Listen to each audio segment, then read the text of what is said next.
നമസ്കാരം. ഇന്നത്തെ പ്രത്യേക അതിഥിയിലേക്ക് സ്വാഗതം. ഇപ്പോൾ ഇറങ്ങിയിട്ടുള്ള ബാലൻ സിനിമയിലൂടെ മലയാള സിനിമയിലേക്ക് തിരിച്ചു വരവ് നടത്തിയിട്ടുള്ള നമ്മുടെ ഏവരുടെയും ഏറ്റവും പ്രിയപ്പെട്ട നായികയായിട്ടുള്ള നമ്മുടെ ബീന ചേച്ചിയാണ്. സ്വാഗതം ബീന ആന്റണി.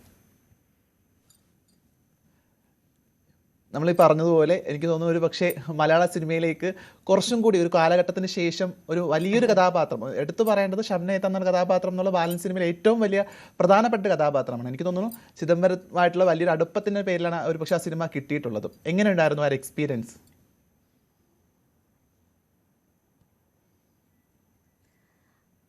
അടുപ്പത്തിന്റെ കെയർ ഓഫിൽ കിട്ടിയെന്ന് പറയാൻ പറ്റില്ലടാ. എന്താ കാര്യം എന്നറിയോ നദ്ര? ഞാന് അവരുമായിട്ട് അങ്ങനെ ശരിക്കും പറഞ്ഞ കോണ്ടാക്റ്റിലൊന്നും ഉണ്ടായിരുന്നില്ല. ഈ എന്താണ് മഞ്ഞുമൽ ബോയ്സിന്റെ ഡയറക്ടർ ഉണ്ടല്ലോ, അത് ചിദംബരമാണെന്ന് ആ ചിദംബരമാണ് എൻ്റെ മകനായിട്ട് അഭിനയിച്ച ചിദംബരം എന്ന് പോലും എനിക്ക് സത്യത്തിൽ ഞാൻ തിരിച്ചറിഞ്ഞത് ഈ അടുത്താണ്. അപ്പം എന്നിട്ട് ഞാൻ വെറുതെ തമാശ കുറേ നാളുകൾക്ക് ശേഷം ചിദംബരത്തിന് ഇൻസ്റ്റയിൽ വെറുതെ ഇട്ടിരുന്നു. എന്നാലും എടാ മോനെ, നീ എന്നെ മറന്നു കളഞ്ഞല്ലോ. മഞ്ഞുമൽ ബോയ്സിൽ 2-3 അമ്മമാരുണ്ടായിട്ട് ഒരെണ്ണത്തിൽ പോലും നീ എന്നെ കൺസിഡർ ചെയ്തില്ലോ എന്നൊക്കെ തമാശക്കുള്ളൊരു ചാറ്റിങ് ഉണ്ടായിരുന്നത്. അത് കഴിഞ്ഞു അവിടെ കഴിഞ്ഞു. ഞങ്ങൾ ചോദിക്കുകയോ പറയുകയൊന്നും ചെയ്തില്ല. പക്ഷേ ഗണപതിയായിട്ട് ഞാൻ ഇടയ്ക്കൊക്കെ എപ്പോഴൊക്കെയോ ചാറ്റ് ചെയ്തിട്ടുണ്ട്. അവൻ എൻ്റെ മകനായിട്ട് കുഞ്ഞാലി മരക്കാറിൽ അഭിനയിച്ചതാണല്ലോ. അപ്പോൾ അവനായിട്ട് ഇടയ്ക്ക് എന്തെങ്കിലുമൊക്കെ ചാറ്റൊക്കെ ചെയ്തിട്ടുണ്ട്. അപ്പോഴും ഞാൻ ചാൻസ് ഒന്നും ചോദിച്ചിട്ടില്ല അവനോട് കേട്ടോ. പക്ഷെ അവനൊരു ദിവസം ഫൈൻ ഡേ എൻ്റെ അടുത്ത് വിളിച്ചിട്ട് ഇങ്ങോട്ട് ചോദിക്കുകയായിരുന്നു, ചേച്ചി ഞങ്ങൾക്കൊരു പ്രോജക്റ്റ് ഉണ്ട്, ചേച്ചിക്ക് അഭിനയിക്കാൻ താല്പര്യമുണ്ടോ എന്ന്. ഞാൻ പറഞ്ഞു, എന്ത് ചോദ്യമാണ് നീ ചോദിക്കുന്നത്? 100% ഞാൻ കാത്തിരിക്കുകയാണ് മോനെ ഒരു കഥാപാത്രം ചെയ്യാൻ തോന്നുന്നു. അങ്ങനെയാണ് ആ ഒരു കോള് വരുന്നതും ഞാനിതിൽ അഭിനയിക്കുന്നതും. തീർച്ചയായിട്ടും ഒരു മലയാള സിനിമ എടുത്തു നോക്കുന്ന സമയത്ത് ഒരു കാലഘട്ടത്തിൽ വളരെ ശക്തമായ കഥാപാത്രങ്ങൾ ചെയ്തിരുന്ന ഒരാളായിരുന്നു. പിന്നീട് ഈ പറഞ്ഞ പോലെ സീരിയലുകളിൽ ശക്തമായി പിന്നെ കഥാപാത്രങ്ങൾ ചെയ്തിരുന്നു എന്നുള്ളതാണ്. അപ്പം ഒരു വ്യത്യസ്ത 2 കാലഘട്ടത്തിലൂടെ കടന്നുപോയിട്ടാണ് ഇപ്പം ബാലൻ എന്ന സിനിമയിലൊരു തിരിച്ചുവരവ് നടത്തിയിട്ടുള്ളത്. അതിലൊരു അതിലൊരു തിരുത്തുണ്ട്. തീർച്ചയായിട്ടും നാദർകുട്ടി തീർച്ചയായിട്ടും പറഞ്ഞു കേൾക്കാം. അത് പറയട്ടെ. എന്താ അറിയോ, വളരെ ശക്തമായ കഥാപാത്രങ്ങളൊന്നും ഞാൻ സിനിമയെ ചെയ്തിട്ടില്ല. സീരിയൽ ഓഫ് കോഴ്സ് ഞാൻ സമ്മതിക്കാം, ഒരുപാട് സ്ത്രീ ഓറിയന്റഡ് ആയിട്ടുള്ള ശക്തമായ കഥാപാത്രങ്ങൾ സീരിയൽ ചെയ്തിട്ടുണ്ട്. ഞാൻ അല്ലാതെ സിനിമയിൽ ചെയ്ത ഈ 10-40ഓളം സിനിമകളും ക്യാരക്ടേഴ്സ് ചെയ്തു എന്നുള്ളൂ. അല്ലാണ്ട് ഭയങ്കര ഇപ്പം ഈ ഷംനാത്ത പറയുന്നത് പോലെ ഒരു എടുത്ത് പറയാവുന്ന പെർഫോമൻസ് കാഴ്ചവെക്കാനൊന്നും എനിക്ക് കഴിഞ്ഞിട്ടുണ്ടോ എന്നുള്ളത് എനിക്ക് ഡൗട്ടാണ്. അങ്ങനെ ശക്തമായ കഥാപാത്രങ്ങളൊന്നും ഇതുവരെ ചെയ്തിട്ടില്ല. ഇതെനിക്കൊന്നിന് ഫസ്റ്റ് ടൈം തന്നെയായിരിക്കും. ഉറപ്പായിട്ടും അങ്ങനെ ഒരു നമുക്കൊരു കഴിവുണ്ടായിട്ടും ഒരു പക്ഷേ മലയാള സിനിമ കൃത്യമായി പരിഗണിക്കാതെ പോയൊരു ആളുകളുടെ കൂട്ടത്തിൽ ഒരു പക്ഷേ ബീന ചേച്ചിൻ്റെ പേരെടുത്ത് പറയേണ്ടി വരും. കാരണം അഭിനയത്തിൻ്റെ സാധ്യത വളരെ കൃത്യമാണ്. എനിക്ക് തോന്നുന്നു ഈ നെഗറ്റീവ് റോളുകൾ ചെയ്യാൻ കുറച്ചും കൂടി പ്രയാസമുണ്ടെന്ന് നമ്മൾ എല്ലാ കാലത്തും ഈ നമ്മൾ അഭിനയിച്ച ആളുകളൊക്കെ തന്നെ പറയാറുണ്ട്. അങ്ങനെ തോന്നിയിട്ടുണ്ടോ മലയാള സിനിമ തന്നെ കുറച്ചും കൂടി ഉപയോഗിക്കാമായിരുന്നു, പക്ഷേ ആ സാധ്യത ഉപയോഗപ്പെടുത്തിയിട്ടില്ല എന്നുള്ളത്?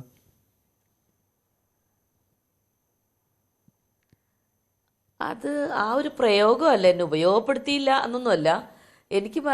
ഞാനിപ്പോൾ റൈറ്റ് ടൈമിൽ എനിക്ക് നല്ലൊരു കാരണം ഇതുവരെ ഞാൻ സീരിയലിൽ ഭയങ്കര എൻഗേജ്ഡ് ആയിരുന്നു. എനിക്ക് മോൻ്റെ വളർച്ച പ്രശ്നങ്ങളൊക്കെ കാരണം ഞാൻ ശരിക്കും പറഞ്ഞ് ഇപ്പം എനിക്കൊരു അമ്മ എന്ന നിലയിൽ ഞാൻ ഇവിടെ വേണമായിരുന്നു. പിന്നെ എൻ്റെ അമ്മയെ കൂടെ നഷ്ടപ്പെട്ടതോടുകൂടി ഞാൻ ശരിക്കും പറഞ്ഞാൽ എൻ്റെ ഫാമിലി ടേക്ക് കെയർ ചെയ്യാൻ ഞാൻ മസ്റ്റായിട്ട് ഇവിടെ നിന്നേ പറ്റും. അപ്പോൾ സീരിയൽ എന്ന് പറഞ്ഞാൽ എനിക്ക് അത്ര വലിയ പ്രശ്നങ്ങളില്ല. ആ ഒരു നിശ്ചിത ദിവസങ്ങളിൽ പോവുക, അപ്പം തന്നെ വീട്ടിൽ വരാം, എനിക്ക് വീട്ടിലെ കാര്യങ്ങളൊക്കെ ചെയ്യാം, അങ്ങനെയായിരുന്നു. സിനിമ എന്ന് പറഞ്ഞാൽ നമ്മൾ കുറച്ച് ചിലപ്പോൾ വലിയ കഥാപാത്രമാണെങ്കിൽ നമ്മൾ കുറച്ച് ദിവസങ്ങൾ മാറി നിൽക്കേണ്ടവരും ദൂരേക്ക് പോകേണ്ടവരൊക്കെ ചെയ്യുന്നത്. അപ്പോൾ എനിക്കത് കുറച്ച് ബുദ്ധിമുട്ടുകളുണ്ടായിരുന്നു.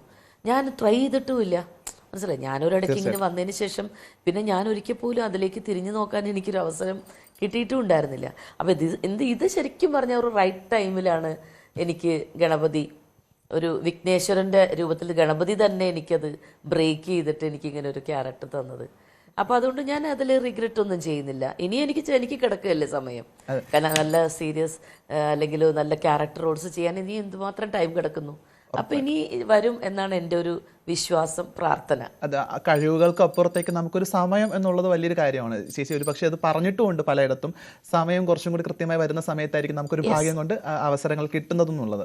എനിക്ക് തോന്നുന്നു ഷംന എന്നുള്ള കഥാപാത്രം ഒരു പക്ഷേ പ്രേക്ഷകർ സ്വീകരിച്ചു എന്നുള്ളത് വലിയ സന്തോഷം, ഏറ്റവും വലിയ കാര്യം. നാദറ, അതെ, തീർച്ചയായിട്ടും അതിൽ ഞാൻ ഇപ്പോൾ ഉറച്ചു വിശ്വസിക്കുകയാണ്.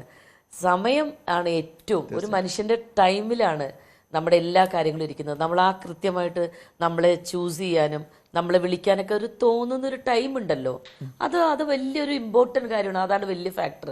അല്ലാതെ നമ്മളിപ്പോൾ ഞാനിപ്പോൾ എന്തൊക്കെ പറഞ്ഞാലും സീരിയലിൽ എനിക്ക് എൻ്റെ ഓവർ എക്സ്പോഷർ എന്നൊക്കെ പറഞ്ഞ് ഞാൻ പലപ്പോഴൊക്കെ പല ഡിസ്കഷനിലും ഇതേപോലെ എല്ലാവരും എന്നോട് ചോദിക്കും, എന്നാലും ബീന ചേച്ചിയൊക്കെ സിനിമയിൽ നല്ല കഥാപാത്രങ്ങൾ വരാത്തതിൽ ഭയങ്കര അതിശയം തോന്നണമെന്ന് എപ്പോഴും എല്ലാവരും പറയുന്നതാണ്. പക്ഷെ അപ്പോഴൊന്നും എനിക്ക് ടൈമായിട്ടുണ്ട്. എല്ലാത്തിനും അതിൻ്റെതായ സമയമുണ്ടല്ലോ ദാസ എന്ന് പറയുന്ന പോലെ എനിക്കൊരു ടൈം വന്നത് ഇപ്പോഴാണ്, റൈറ്റ് ടൈം എന്ന് ഞാൻ വിശ്വസിക്കുന്നു. തീർച്ചയായിട്ടും ഈ പറഞ്ഞ പോലെ നമ്മൾ ഷംനത്ത് എന്നുള്ളൊരു കഥാപാത്രം മലയാളി പ്രേക്ഷകർ സ്വീകരിച്ചു എന്നുള്ളത് മാത്രമല്ല, അത് വലിയ രീതിയിൽ ഇനി ശക്തമായി തന്നെ ഒരു പക്ഷേ ഇനി കുറേ കാലഘട്ടം സംസാരിക്കേണ്ടിയിരിക്കുന്നു എന്നുള്ളതാണ്. കാരണം നമ്മൾ ഇപ്പോൾ ഇൻസ്റ്റഗ്രാമൊക്കെ എടുത്ത് നോക്കിക്കഴിഞ്ഞാൽ കുറച്ചും കൂടി ബാലെന്ന സിനിമയിൽ ഏറ്റവും കൂടുതൽ ഫ്രെയിമിൽ കാണാൻ പറ്റുന്നതും ഷംനത്തയുടെ കഥാപാത്രങ്ങളെയാണ്. ഒരു പക്ഷേ അത്തരമൊരു പ്രേക്ഷകരുമായിട്ട് അടുത്ത് നിൽക്കുന്ന സമയത്ത്, സിനിമ കാണാൻ പോകുന്ന സമയത്തും മറ്റ് അവസരങ്ങളിലൊക്കെ തന്നെ വലിയ ആർപ്പ് വിളികൾ നമ്മൾ കാണാറുണ്ടായിരുന്നു എന്നുള്ളതാണ്. എന്ത് തോന്നി അത് കണ്ടപ്പോൾ? ഒരു പക്ഷേ പ്രേക്ഷകരുടെ കൂടെ ആ സിനിമ കണ്ട സമയത്തൊക്കെ ഭയങ്കര സന്തോഷം.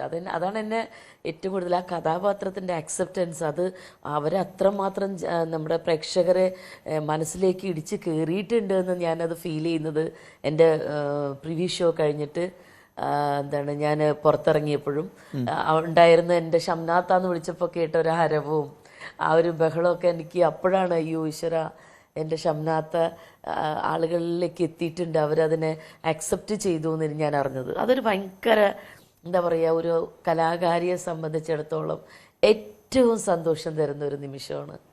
കാരണം കാത്തിരുന്ന എൻ്റെ ഒരു പ്രാർത്ഥനയും എൻ്റെ ഭയങ്കരമായ ആഗ്രഹവും കൊണ്ട് എനിക്കൊരു കഥാപാത്രം കിട്ടി. അത് ഏറ്റവും വലിയ കാര്യം.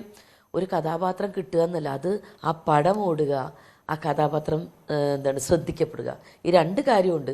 അതിനുവേണ്ടിയുള്ള പ്രാർത്ഥനകളായിരുന്നു എനിക്ക് ഇത്രയും നാളും. കുറേ നാളായി ഷൂട്ടൊക്കെ കഴിഞ്ഞിട്ട്.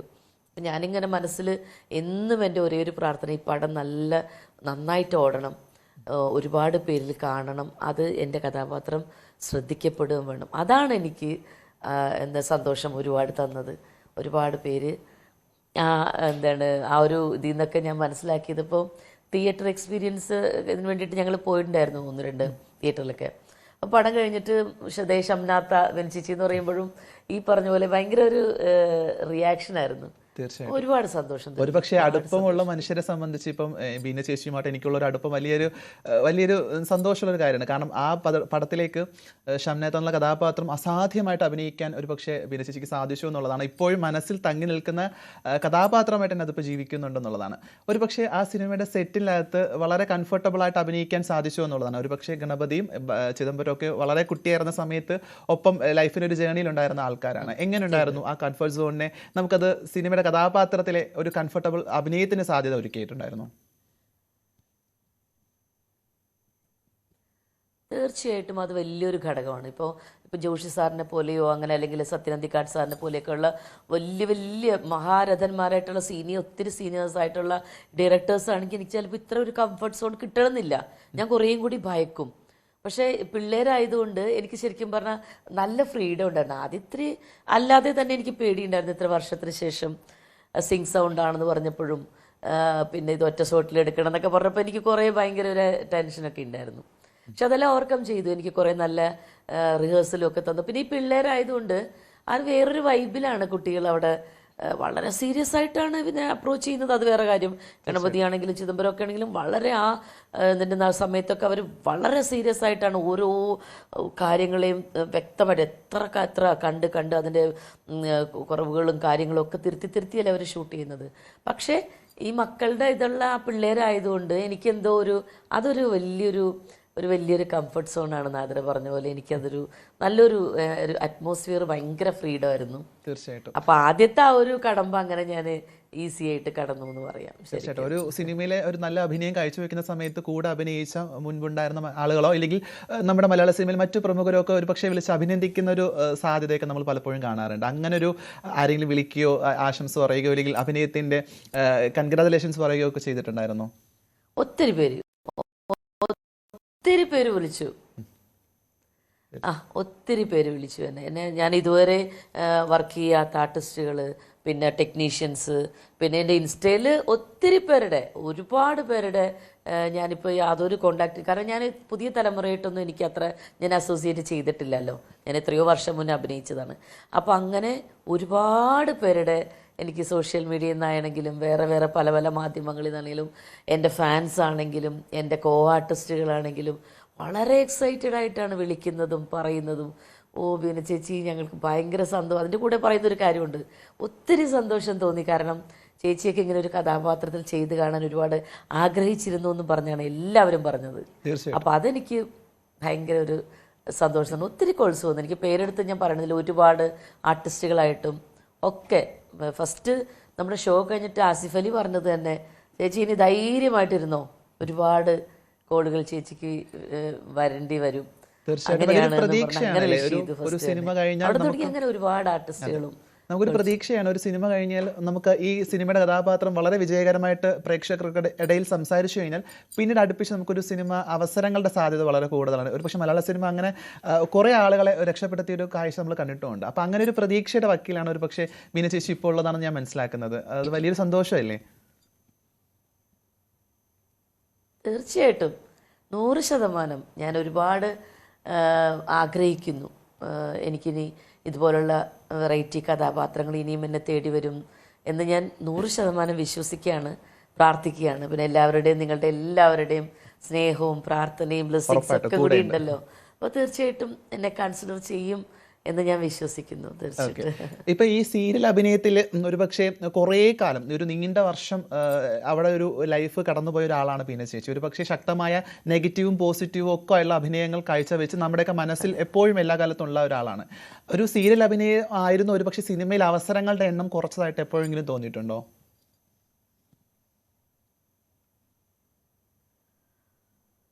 ചിലപ്പോൾ സംഭവിച്ചിട്ടുണ്ടാവാം. കാരണം ഞാൻ ആ വളയമൊക്കെ ചെയ്യുന്ന സമയത്ത് ലോയി സാറൊക്കെ എന്നോട് ലൊക്കേഷനിൽ ഇരുന്നൊക്കെ ചോദിക്കുമായിരുന്നു, ഇനി കണ്ടിന്യൂ ചെയ്യുമോ ബീന എന്നൊക്കെ ചോദിക്കുമായിരുന്നു. അപ്പോൾ ഞാൻ പറഞ്ഞു, ചെയ്യും സാർ, തീർച്ചയായിട്ടും എനിക്ക് നല്ല കഥാപാത്രങ്ങൾ ഇനിയും വന്നാൽ എനിക്ക് കണ്ടിന്യൂ ചെയ്യണം, ഒരു ആർട്ടിസ്റ്റ്, നല്ല ആർട്ടിസ്റ്റായിട്ട് പേര് എനിക്ക് കിട്ടണം എന്നാണ് ആഗ്രഹം എന്നൊക്കെ ഞാനവിടെ ഇവിടെ നിന്നൊക്കെ സംസാരിക്കുമ്പോഴും സാറിനോടും സിബി സാറിനോടും പിന്നെ എൻ്റെ കൂടെ മുരളിച്ചേട്ടനൊക്കെ എനിക്ക് ഭയങ്കര ഇൻസ്പയറിംഗ് ആയിരുന്നു. മുരളിച്ചേട്ടനൊക്കെ പറയുമായിരുന്നു, നീ സീരിയസ് ആയിട്ട് ഇതിനെ കാണണം, നിന്നിൽ ഞാനൊരു നല്ലൊരു ആർട്ടിസ്റ്റിനെ കാണുന്നുണ്ടെന്നൊക്കെ എന്നെ മോട്ടിവേറ്റ് ചെയ്യുന്നത് എല്ലാവരും. പിന്നെ ഓരോ ആർട്ടിസ്റ്റിനോട് സുമാരിയമ്മയൊക്കെ കൂടെ അഭിനയിക്കുമ്പോൾ അതിന് കൊടിമണിച്ചേട്ടനോട്, പിന്നെ നമ്മുടെ ഉർവശി ചേച്ചി, ഗൗതമിയുടെ കൂടെ ഞാൻ ഒരു പടം സുഹൃതം ചെയ്യുമ്പോൾ ഗൗതമി എൻ്റെ അടുത്ത് ചോദിച്ചിട്ടുണ്ട്, എന്താ ഹീറോയിനായിട്ട് അഭിനയിക്കാത്തത്? ഞാൻ പറഞ്ഞു, അയ്യോ ഹീറോയിനായിട്ടൊന്നും എനിക്ക് അങ്ങനെ അല്ല, അതിനുള്ള പൊട്ടൻഷ്യൽ ഉണ്ടല്ലോ, എനിക്ക് തോന്നുന്നു നല്ല ഇതായിട്ട് ചെയ്യാൻ പറ്റും. അതുപോലെ പണ്ട് രൂപിണിയുടെ കൂടെ അഭിനയിക്കുമ്പോൾ രൂപിണി എന്നോട് ചോദിക്കുമായിരുന്നു, നല്ല ക്യാരക്ടർ ബീന ചെയ്യണം, ബീനയ്ക്ക് അതിനുള്ള കഴിവുണ്ട് എന്നൊക്കെ. അപ്പോൾ ഞാനപ്പോൾ എൻ്റെ ഭയങ്കര എനിക്ക് കോംപ്ലക്സ് ഉള്ള ഒരാളാണ്, എനിക്ക് ഹൈറ്റ് കുറവ്, എനിക്ക് അത്ര ഭംഗിയൊന്നുമില്ല, ഞാൻ അത്ര സിനിമയ്ക്ക് പറ്റിയ ഒരു ഫിഗറുള്ള ആളൊന്നുമല്ല എന്ന്, പിന്നെ എനിക്ക് അഭിനയം അത്ര അറിയുമോയെന്നറിയില്ല, അങ്ങനെ ഭയങ്കര കോംപ്ലക്സ് ഉള്ള ഒരാളായിരുന്നു ഞാൻ. അപ്പം ഞാൻ വിചാരിച്ചു എനിക്ക് അതൊന്നുമല്ല. അപ്പോൾ സീരിയൽ വന്നപ്പോൾ ഞാൻ വിചാരിച്ചു കംഫർട്ട്, എനിക്കൊരു ആക്സെപ്റ്റൻസ് കിട്ടി. തപസ്യയൊക്കെ വന്നപ്പോൾ ഒരു അവാർഡും സ്റ്റേറ്റ് അവാർഡും കൂടി കിട്ടിയപ്പോൾ ഞാനൊന്ന് എനിക്ക് അഭിനയിക്കാൻ വലിയ കുഴപ്പമൊന്നുമില്ല, എന്നെ അംഗീകരിക്കുന്നുണ്ട് എന്നുള്ള രീതിയിൽ ഞാൻ ഇതങ്ങോട്ട് കണ്ടിന്യൂ ചെയ്തു എന്നുള്ളതാണ് സത്യം. ഇപ്പം ഈ ഷംനാഥ് ഒരിക്കൽ പോലും എൻ്റെ ഈ 10-40 സിനിമകളിൽ ഒരു പടം പോലും ഇങ്ങനെ എന്നെ ഇത്രയും ആളുകൾ വിളിക്കുകയോ എന്നെ ഇത്രയും അപ്രീസിയേഷൻ കിട്ടുകയോ അല്ലെങ്കിൽ വിളിച്ചെല്ലാവരും ഇങ്ങനെ എക്സൈറ്റ്മെൻറ്റോടെ പറയുകയൊന്നും ചെയ്തിട്ടില്ല. ഓക്കെ, എല്ലാവരും ഹാപ്പി. ഇങ്ങനെ യോധ ചെയ്തപ്പോൾ ഒരുപാട് പേർക്ക് ഇഷ്ടമായിരുന്നു. പൊന്നാരന്തോട്ടത്തെ രാജാവ്, അങ്ങനെ ഒരുപാട് ബന്ധുക്കൾ ശത്രുക്കൾ, ഒരുപാട് പടങ്ങൾ, ഭരണകൂടം, പിന്നെ വളയം, മഹാനഗരം, പടങ്ങളൊക്കെ ചെയ്യുമ്പോൾ ഓക്കെ നമ്മളതിൻ്റെ ഭാഗമായിട്ട് അങ്ങനെ പോകുന്നു. പക്ഷേ ആദ്യമായിട്ടാണ് ഒരു കഥാപാത്രം ചെയ്തിട്ട് അതിൻ്റെ പേരിൽ എന്നെ ഇങ്ങനെ നിരന്തരം എൻ്റെ ഫോണിൽ മെസ്സേജുകളും അപ്രീസിയേഷൻസും വിളികളും, അത് ശരിക്കും ഫസ്റ്റ് ടൈം. അത് പറഞ്ഞപ്പോഴാണ് ഒരു പക്ഷേ ഇപ്പോഴത്തെ ഒരു കാലഘട്ടത്തിൽ ജെൻസി പിള്ളേർക്ക് ഒരു പരിചയക്കുറവുണ്ട് എന്ന് ബീന ചേച്ചി പറയുമ്പോഴും ആ പിള്ളേരാണ് ഒരു പക്ഷേ ഈ സിനിമയിലെ ഷംനയെ വലിയ രീതിയിൽ സന്തോഷത്തോടുകൂടി സ്വാഗതം ചെയ്തത്. ഒരു പക്ഷേ റീൽസിലും ട്രോളുകളിലും അല്ലെങ്കിൽ പേജുകളിലടക്കം നമുക്ക് വലിയ രീതിയിൽ അത് കാണാനും സാധിക്കുന്നുണ്ടെന്നുള്ളതാണ്. അത് വലിയൊരു സന്തോഷം നൽകുന്നില്ല, പ്രത്യേകിച്ച് ഇപ്പോഴത്തെ ഒരു സോഷ്യൽ മീഡിയ, ഇൻസ്റ്റാഗ്രാം അടക്കമുള്ള പ്ലാറ്റ്ഫോമുകളിലൊക്കെ വലിയ രീതിയിൽ ചർച്ചയാവുന്നുണ്ട്. സത്യം, അതെ അതെ സത്യം. ജെൻസി പിള്ളേർ ഒരുപാട് പേര് ഇപ്പം എവിടെ ചെന്നാലും അവരാണ് സെൽഫി എടുക്കാനും പിന്നെ ഇൻസ്റ്റയിലൊക്കെ എന്തുമാത്രം കുട്ടികളാണ് എനിക്ക് മെസ്സേജ് അയക്കുന്നതൊക്കെ അപ്രീഷിയേറ്റ് ചെയ്ത് ഷംനത്തെ പൊളിച്ചുവിട്ടു, ഷംനത്തെ വേറെ ലെവലാണ്, ഞങ്ങൾക്ക് ഷംനത്തെ ഒരുപാട് ഇഷ്ടമായി, ഷംനത്തെ ഞങ്ങളെ കുറേ പേടിപ്പിച്ചു, ഇങ്ങനെയൊക്കെ പറഞ്ഞ കമൻസ് ഒക്കെ പറഞ്ഞു. അപ്പം എനിക്ക് അതിശയം തോന്നി, ഭയങ്കര അക്സെപ്റ്റൻസ് ആണ് അവരിൽ നിന്ന് എനിക്ക് കിട്ടിയത്. അപ്പോൾ അതെനിക്ക് ഭയങ്കര ഒരു ഇതായിരുന്നു. ഈ കുട്ടികളൊക്കെ തലമുറയിലെ കുട്ടികളല്ലേ, ഈ എന്താണ് ഈ സീരിയലിലൊക്കെ അഭിനയിച്ചിട്ട് ഇനി വരുമ്പോൾ എന്നെ വല്ല ചീത്ത വിളിക്കുമോ, സീരിയലിൽ അഭിനയിച്ചാൽ പോരായിരുന്നു, എന്തിനാ ഇവിടേക്ക് വന്നെന്നൊക്കെ എന്തെല്ലാം ആങ്സൈറ്റി ആയിരുന്നു എനിക്ക്, ഭയങ്കര പേടിയായിരുന്നു എനിക്ക്. ഈശ്വര, ഈ ക്യാരക്ടർ ചെയ്യുമ്പോൾ എന്നെ അങ്ങനെ നെഗറ്റീവ് പറയുമോ, നെഗറ്റീവ് എന്ന് വെച്ചാൽ ക്യാരക്ടറിനെ അല്ല, ഞാൻ ചെയ്തതിൽ എന്തെങ്കിലും അപാകത വരുമോ. അതാണ് എല്ലാം എനിക്ക് ദൈവം തീർത്ത് തന്നത്. ഞാൻ അതിലാണ് ഏറ്റവും സന്തോഷം. ഒരാൾ പോലും ബീന കഥാപാത്രം മോശമാക്കി എന്ന് പറഞ്ഞില്ലെന്ന് മാത്രമല്ല അത് വലിയ രീതിയിൽ സ്വീകരിക്കപ്പെട്ടു എന്നുള്ളത് വളരെ വ്യക്തമായിട്ട് നമുക്ക് കാണാനും സാധിക്കുന്നുണ്ടെന്നുള്ളതാണ്. ഒരുപക്ഷെ നമ്മൾ നേരത്തെ പറഞ്ഞ പോലെ ഈ ഗണപതി ആയിരുന്നു ഈ പടത്തിലേക്ക് കാസ്റ്റിംഗ് നടത്തിയത്. അപ്പോൾ ഒരുപക്ഷെ ഗണപതിയുടെ ആ കോളിൽ ഗണപതി ചോദിക്കുന്നുണ്ട് ബീന ചേച്ചി അഭിനയിക്കുന്നുണ്ടോ എന്നുള്ളത്. ഒരുപക്ഷെ അത്തരമൊരു ചോദ്യം തന്നെ ഒരുപക്ഷെ സീരിയലിൽ സജീവമായിട്ട് നിൽക്കുന്നതുകൊണ്ട് സിനിമ ഒരുപക്ഷെ തിരഞ്ഞെടുക്കപ്പെടാതെ പോകുന്ന ഒരാളായിട്ട് ചിലപ്പോൾ ഗണപതി അടക്കം തോന്നിയിട്ടുണ്ടായിരിക്കാം. അങ്ങനെ ഒരു തോന്നൽ മലയാള സിനിമയ്ക്ക് ഒരു കാലത്ത് ഉണ്ടായിട്ടുണ്ടാവില്ല. കാരണം സീരിയലിൽ സജീവമായിട്ട് നിൽക്കുന്നത് കൊണ്ട് തന്നെ സിനിമയിൽ ഇനി ചിലപ്പം അഭിനയിക്കാൻ സാധ്യതയില്ല എന്നുള്ളൊരു തോന്നല് ഉണ്ടായിട്ടുണ്ടാവാം. കാരണം ഞാൻ ഒരിക്കൽ പോലും ഇതാരോട് കമ്മ്യൂണിക്കേറ്റ് ചെയ്യുകയോ എൻ്റെ മനസ്സിലിങ്ങനെ അടങ്ങാത്ത ആഗ്രഹമായിട്ട് ഞാൻ ക്യാരക്ടർ ചെയ്യണമെന്നാണെന്നൊന്നും ഞാൻ ആരോടും റിവീൽ ചെയ്യുകയോ ഒന്നും ചെയ്തിട്ടില്ല.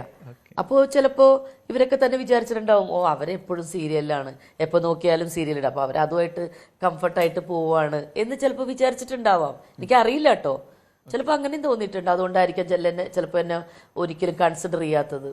പിന്നെ ഓഫ് കോഴ്സ് ഒരു കാര്യം, സീരിയലിൽ പോയ ഡേറ്റിൻ്റെ പ്രശ്നങ്ങൾ ഭയങ്കരമായിട്ട് പലർക്കും ഉണ്ടായിട്ടുണ്ട്. ഡേറ്റ് ക്ലാഷസ്, അവർ വിളിക്കുന്ന സമയത്ത് നമുക്കിവിടെ സീരിയലിൻ്റെ അങ്ങനെയൊക്കെ കുറേ ബുദ്ധിമുട്ടുകൾ പല ആർട്ടിസ്റ്റുകൾക്കും ഉണ്ടായിട്ടുണ്ട്. അപ്പോൾ അതൊക്കെ കൊണ്ടുപോകാം. ഞാൻ പിന്നെ സ്ഥിരം കണ്ടിന്യൂസിൽ നിൽക്കുന്നതുകൊണ്ട് എന്നെ അങ്ങനെ ഡേറ്റ്സ് ഉണ്ടാവില്ല എന്നോ അല്ലെങ്കിൽ അങ്ങനെ ഇവർ ബിസിയാണെന്നുള്ളൊരു ധാരണയും ഉണ്ടായിട്ടുണ്ടാവും. ലോയ് സാർ ഒരിക്കലും പറഞ്ഞിരുന്നു, രാമു കാര്യട്ട് അവാർഡ് ഞാൻ വാങ്ങിക്കാൻ വേണ്ടിയിട്ട് തൃശ്ശൂർ ചെന്നു. അപ്പോൾ അന്ന് എനിക്കും വിനയപ്രസാദിനുമായിരുന്നു, 2 പേർക്കും ബെസ്റ്റ് ആക്ട്രസ് ആയിരുന്നു എന്താണ് TV-യിൽ. ഞാൻ എൻ്റെ ചാരുലതൊക്കെ ആയിരുന്നു കിട്ടിയത്. അപ്പോൾ അവിടെ സിനിമയും സീരിയലും കൂടിയായിരുന്നു. അപ്പോൾ സംയുക്ത വർമ്മയുണ്ട്, സംയുക്തക്ക് അവാർഡുണ്ട്, ലോയ് സാറുണ്ട്. അപ്പോൾ അവിടെ ഞാൻ കുറേ വർഷങ്ങൾക്ക് ശേഷം സാറിനെ കാണുകയാണ്. ഞാൻ വളയൊക്കെ കഴിഞ്ഞിട്ട് ഞാൻ അവിടെ ചെല്ലുമ്പോൾ സാർ എന്നോടത്ത് ചോദിച്ചു, തന്നെ ഞാൻ എത്ര കഥാപാത്രങ്ങൾക്ക് വേണ്ടി പിന്നെ ട്രൈ ചെയ്തു, അപ്പോഴൊന്നും താൻ ഉണ്ടായില്ല.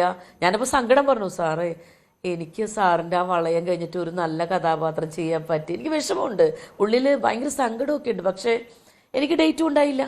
അപ്പം ഞാൻ പറഞ്ഞു, ശരിയാണ് സാർ, എനിക്ക് പല കൺട്രോളേഴ്സ് എന്നെ വിളിച്ചിട്ടുണ്ട് പല പല വർക്കുകൾക്ക് വേണ്ടി, പക്ഷെ അപ്പോഴൊക്കെ ഒന്നും എനിക്ക് ഡേറ്റ് കൊടുക്കാൻ പറ്റാതെയൊക്കെ അന്ന് വന്നിട്ടുണ്ട്. അപ്പൊ അതുകൊണ്ടാവാം ചിലപ്പോൾ പിന്നെ മാറ്റി നിർത്തിയതായിരിക്കും. പക്ഷേ ഈ പറഞ്ഞ പോലെ സീരിയലിൽ സജീവമായിട്ട് നിന്നതുകൊണ്ട് സിനിമയിൽ ഈ പറഞ്ഞ ഡേറ്റിന്റെ ക്ലാഷ് ഉണ്ടായിട്ടുണ്ടാവും. ഇല്ല, അല്ല, എനിക്ക് ഒരിക്കലും ഞാൻ റിഗ്രറ്റ് ചെയ്യുന്നില്ല. എന്താ കാര്യം എന്ന് വെച്ചാൽ ഞാൻ അന്ന് എടുത്തത് വളരെ റൈറ്റ് ആയിട്ടുള്ളൊരു ഡിസിഷനാണെന്ന് ഞാൻ എപ്പോഴും വിശ്വസിക്കുന്നു. കാരണം എന്താ അറിയോ, ഞാൻ അതുവരെ ചെയ്തു സിനിമയിലൊന്നും അത്ര ശക്തമായ കഥാപാത്രമല്ല, നായികയല്ല. പക്ഷെ ഞാൻ നേരെ സീരിയലിലേക്ക് നായികയായിട്ടാണ് വരുന്നത്. പിന്നെ എനിക്ക് തിരിഞ്ഞു നോക്കേണ്ടി വന്നിട്ടില്ല.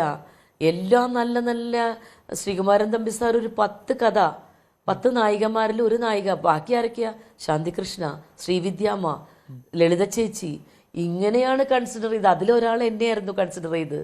തപസ്യ, മനോരമ വിഷൻ, എല്ലാം സിനിമാക്കാരും എല്ലാം, ഡയറക്ടർ ചക്രയമ്മ സാജൻ സാറ്, ബാക്കി എല്ലാം സീനിയർ സിനിമാ താരങ്ങൾ, നായിക ഞാനായിരുന്നു. അപ്പം അങ്ങനെയൊക്കെ പിന്നെ എനിക്ക് വേണ്ടി കഥാപാത്രങ്ങൾ വെയിറ്റ് ചെയ്യുന്നുണ്ടായിരുന്നു, നല്ല ശക്തമായ സ്ത്രീ കഥാപാത്രങ്ങൾ. അപ്പം എനിക്ക് കൊതിയായിരുന്നു ഈ കഥാപാത്രങ്ങളൊക്കെ എനിക്ക് ചെയ്യണം. എന്തായാലും സിനിമയിൽ എനിക്ക് അങ്ങനെയൊന്നും കിട്ടില്ല എന്നാണ് എൻ്റെ ധാരണ അന്ന്. അപ്പോൾ ഞാൻ വളരെ കംഫർട്ട് സോണിൽ, പിന്നെ എനിക്ക് നല്ല ഫെയിം, എനിക്ക് അവാർഡുകൾ കിട്ടുന്നു, സ്റ്റേറ്റ് അവാർഡ് 3 അടുപ്പിച്ച് കിട്ടുന്നു. പിന്നെ ഞാൻ എന്തിനങ്ങോട്ടേക്ക് ഒരു ആർട്ടിസ്റ്റ് എന്ന നിലയിൽ ഞാൻ വളരെ ഹാപ്പി ആയിരുന്നു. കുറേ കഥാപാത്രങ്ങൾ, ഈ പറഞ്ഞ പോലെ നായിക 15 വർഷം നായിക തന്നെ പല മനുഷ്യരോടും കടപ്പാടുള്ള ഒരാളാണ്. കാരണം ഈ പറഞ്ഞ കണക്ക് നായികയായിട്ടൊക്കെ അഭിനയിക്കാൻ അവസരം കിട്ടിയ ആ അവസരങ്ങളൊക്കെ കൃത്യമായിട്ട് ഓർക്കുകയും അതിലൊക്കെ തന്നെ ഭയങ്കര പ്രൗഡായിട്ട് അത് സംസാരിക്കുകയും ചെയ്യാന്നുള്ളത് വലിയൊരു അഭിമാനിക്കുന്ന ഒരു കാര്യം കൂടിയാണ്. വലിയ സന്തോഷം ഉണ്ടായിരുന്നില്ലേ എന്നുള്ളതാണ്. ഇനിയിപ്പോൾ തിരിച്ചൊരു സജീവമായിട്ട് സിനിമയിൽ നിൽക്കണം എന്നുള്ളതാണോ ആഗ്രഹം, അതോ സീരിയലിലേക്ക് ഒരു അവസരം കിട്ടിയാൽ ഇനി തിരിച്ചു പോകും എന്നുള്ളതും കൂടിയുണ്ടോ? അല്ല, ഇപ്പൊ കുറച്ച് നാൾ എന്തായാലും ഞാൻ നോക്കുന്നില്ല. ഇനി എനിക്ക് എന്തായാലും എൻ്റെ കറക്റ്റ് ഞാൻ പറയാം, എല്ലാം റൈറ്റ് ടൈം എന്ന് പറഞ്ഞാൽ എൻ്റെ മൗനരാഗം കഴിഞ്ഞു. ഞാൻ പിന്നെ ഒന്നും കമ്മിറ്റ് ചെയ്തില്ല. ഈ സിനിമ കമ്മിറ്റ് ചെയ്തതിന് ശേഷം ഞാൻ ഒന്നും വിളിച്ചിട്ട് ഞാൻ കമ്മിറ്റ് ചെയ്തിട്ടില്ല. അപ്പം ഞാൻ എൻ്റെ മനസ്സിൽ ഞാൻ അങ്ങനെ ഒരു തീരുമാനം എടുക്കുമായിരുന്നു, ഇനിയിപ്പോൾ കുറച്ച് നാൾ ഒരു ക്യാരക്ടർ റോൾസ് ചെയ്യണം, എൻ്റേതായിട്ടുള്ള കുറച്ചെങ്കിലും ബിനാൻ്റണി എന്ന് പറയുന്ന ഒരു ആർട്ടിസ്റ്റിനെ ഒന്ന് രേഖപ്പെടുത്തുന്ന കുറച്ച് കഥാപാത്രങ്ങൾ ചെയ്തു വെക്കണം എന്ന് ഭയങ്കര ആഗ്രഹമുണ്ട് എനിക്ക്. അങ്ങനെ ആരെങ്കിലുമൊക്കെ എന്നെ വിളിക്കും ഈ ഇത് കഴിഞ്ഞിട്ടെന്ന് ഞാൻ ആഗ്രഹിക്കുന്നു. ഇപ്പോൾ ശരിക്കും ഒരുപാട് പേര് പറയുന്നുണ്ട് എന്താണ് കഥാപാത്രങ്ങൾ തീർച്ചയായിട്ടും എനിക്ക് വരുന്നു. ഇതുവരെ എനിക്ക് ഒരു കമ്മിറ്റ്മെൻറ്റും വന്നിട്ടില്ല കേട്ടോ. പക്ഷെ വരും എന്ന് ഉറപ്പിച്ച് ഞാൻ വിശ്വസിക്കണം. ഇനി എനിക്ക് കുറച്ച് നാൾ നിൽക്കണം.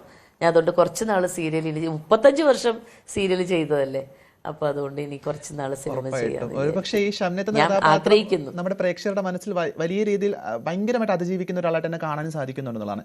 ആ സാഹചര്യത്തിൽ ഈ കഥാപാത്രത്തിന് വേണ്ടി ഒരു തയ്യാറെടുപ്പ് നടത്തിയിട്ടുണ്ടായിരുന്നോ, ഇല്ലെങ്കിൽ ചിദംബരത്തിന്റെ സജഷൻസ് തന്നെയായിരുന്നു പടത്തിൽ മുഴുവൻ കാണാൻ സാധിക്കുന്നത്? ഞാൻ അതിന് വേണ്ടിയിട്ടൊന്നും ഞാനൊരു തയ്യാറെടുപ്പൊന്നും നടത്തിയിട്ടില്ല. ഇവൻ പറഞ്ഞപ്പോൾ ഗണപതി എന്നോട് ക്യാരക്ടർ പറഞ്ഞു, ജസ്റ്റ് ഒരു ഇത് പറഞ്ഞു.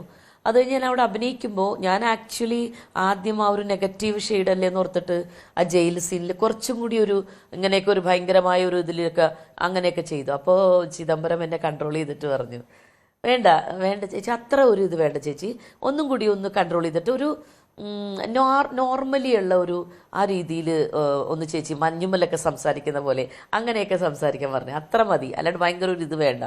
അപ്പോൾ അങ്ങനെ ചെയ്തപ്പോൾ അത് കൃത്യമായിരുന്നു. പിന്നെ എന്നെ ഒരിക്കലും എന്നെ ഇങ്ങനെ ഇത് ചെയ്യേണ്ടി വന്നിട്ടില്ല. പിന്നെ ഞങ്ങൾ സംസാരിച്ച് ചില ഡയലോഗ്സൊക്കെ അപ്പം ഇമ്പ്രവൈസ് ചെയ്ത് അവർ രണ്ടുപേരും കൂടെ വന്നിട്ട് അങ്ങനെ പറയും ചേച്ചി ഇതൊന്ന് പറഞ്ഞു നോക്കി, അപ്പം അങ്ങനെ പറഞ്ഞു നോക്കി, അത് മറ്റത് അങ്ങനെ ഒരു ഗ്രൂപ്പ് ഡിസ്കഷൻ തന്നെ നടത്തിയാണ് ഞങ്ങൾ പിന്നെ ഓരോന്നും ചെയ്തത്. ഒരുപക്ഷെ കുറെ കാലത്തിന് ശേഷമാണ് സിനിമയുടെ ലൊക്കേഷനിലേക്ക് എത്തുന്നത്. അപ്പോൾ ഒരു ഭയമായിരുന്നു ഉള്ളിലുണ്ടായിരുന്നത്, ഒരു എക്സൈറ്റ്മെന്റ് ആയിരുന്നു. പ്രത്യേകിച്ച് ചിദംബരം പോലുള്ള ഒരു ഡയറക്ടറുടെ മുന്നിലേക്ക് നമ്മൾ എത്തുന്ന സമയത്ത് ഒരു പക്ഷേ പലർക്കും ഒരു പേടി ഉണ്ടായിരിക്കാം. അങ്ങനെ ഒരു പേടിയായിരുന്നോ തോന്നിയത്? ചിദംബരത്തിൻ്റെ പേടിയല്ല. ചിദംബരം എന്ന് പറഞ്ഞാൽ എൻ്റെ മകനായിട്ട് അവന് എനിക്കൊരു ഫ്രീഡം തരും എന്നൊക്കെ എനിക്കറിയാം. എൻ്റെ ഭയം അതൊന്നുമില്ലായിരുന്നു. ഈ പ്രോംപ്റ്റിംഗ് ഒന്നും ഇല്ലാതെ ഈ സിങ് സൗണ്ട് എന്ന് കേട്ടപ്പോൾ അതാണ് എന്നെ ഭയപ്പെടുത്തിയത്. അല്ലാതെ എക്സൈറ്റ്മെൻറ്റും സന്തോഷവും ആ സിങ് സൗണ്ട് ആയിരുന്നു. സ്പോട്ടിൽ നമ്മൾ ഇത് ചെയ്യണേ, അപ്പോൾ ഒരാളുടെ ഒരു ഹെൽപ്പില്ല, നമുക്ക് പ്രോംപ്റ്റിംഗ് ഇല്ല, ഒറ്റയടിക്ക് ആ സീൻ എടുക്കുകയാണ്.